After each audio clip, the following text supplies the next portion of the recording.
Hi friends, ముందుగా అందరికీ జై శ్రీ గణేష, జై శ్రీరామ్. ఇప్పుడైతే నేను వచ్చేసి విరూపాక్ష కలర్స్లో ఉన్న మన యూట్యూబ్ ఛానల్ స్టార్ట్ అయింది. విరూపాక్ష కలర్స్తోనే స్టార్టింగ్ ఫస్ట్ వీడియో వచ్చేసి విరూపాక్ష కలర్స్దే పెట్టిన ఫస్ట్ వ్లాగ్. ఇప్పుడు సెకండ్ వ్లాగ్ అయితే తీస్తా.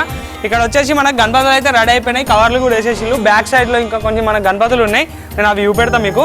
అంతకుముందు మన ఛానల్ని కొత్తగా చూస్తున్న వాళ్ళైతే సబ్స్క్రైబ్ చేసుకొని బెల్ ఐకాన్ అయితే యాక్టివేట్లో పెట్టుకొని అట్లనే వీడియోని స్కిప్ చేయకుండా ఎండ్ వరకు అయితే చూసేయండి. ఇక్కడ విరూపాక్ష కలర్స్లో ఎవరైతే గణపతులు బుకింగ్ చేసుకున్న వాళ్ళు వాళ్ళ గణపతిని అయితే చూసుకోవచ్చు. ఈ వ్లాగ్లో నేనైతే చూపిస్తా. అట్లానే ఒకసారి కామెంట్లో జై గణేష్ అని అయితే ఒకసారి కామెంట్ చేసేయండి. చలో చూసేద్దాం. ఇక్కడ వచ్చేసి మనకి ఇవన్నీ శివుడు అవతారంలో ఉన్న గణపతులు. బుకింగ్ చేసుకున్న వాళ్ళు అయితే కామెంట్లో ఒకసారి జై గణేష్ అని అయితే ఒకసారి కామెంట్ చేసేయాలి.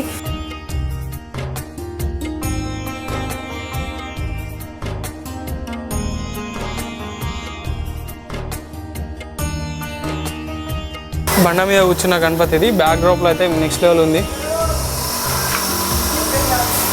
ఇది నేను స్టార్టింగ్ వీడియోలో అయితే నేను చూపెట్టలేదు కాబట్టి ఇప్పుడు అందుకోసమే మీకు చెప్తున్నా. ఇక అటు సైడ్ అవన్నీ మీ గణపతులు అన్నీ చూపెట్టేసిన కాబట్టి చలో చూసేసేయండి. ఇక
ఇది కూడా మీకు స్టార్టింగ్లో నేనైతే గణపతి కూడా చూపెట్టలేదు. చూసుకోవచ్చు. మనకు స్వామివారు వచ్చేసి నెమల మీద కూర్చున్నాడు. కింద అయితే బండలు ఉన్నాయి, బండరాయిల మీద నెమలు ఉంటే నెమల మీద కూర్చున్నాడు. స్వామివారు వచ్చేసి మనకు వర్క్ అయితే కంప్లీట్ అయిపోయింది. గణపతి ఎవరైతే బుక్ చేసుకున్నారో ఒకసారి కామెంట్ చేసేయాలి. అట్లనే ఇక్కడ చూసుకోవచ్చు. నేను ఇవి కూడా ఊహించలే మీకు. ఉయ్యాలలో ఉన్న గణపతులు మనకు చూసుకోవచ్చు.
చూసేసినారు కదా మన విరూపాక్ష కలర్స్లో గణపతులు అయితే బుకింగ్ చేసుకున్న వాళ్ళైతే ఒకసారి కామెంట్ బాక్స్లో జై గణేష్ అని అయితే ఒకసారి కామెంట్ చేసేయండి. అట్లనే మన ఛానల్ని సబ్స్క్రైబ్ చేసుకునే వాళ్ళైతే సబ్స్క్రైబ్ చేసుకొని బెల్ ఐకాన్ అయితే యాక్టివేట్లో పెట్టుకోండి. అట్లనే ఇక్కడ అయితే ఇంకా కొన్ని వర్క్ కూడా ప్రాసెసింగ్లో ఉన్నాయి. అవైతే అయిన కొద్దీ నేనైతే ఇన్స్టాలో అయినా యూట్యూబ్లో అయినా రీల్స్ షార్ట్స్ అయితే అప్లోడ్ చేస్తాను. అక్కడైతే మీరు యూస్ చేసేయండి. చలో ఉంటాం అలా రైట్.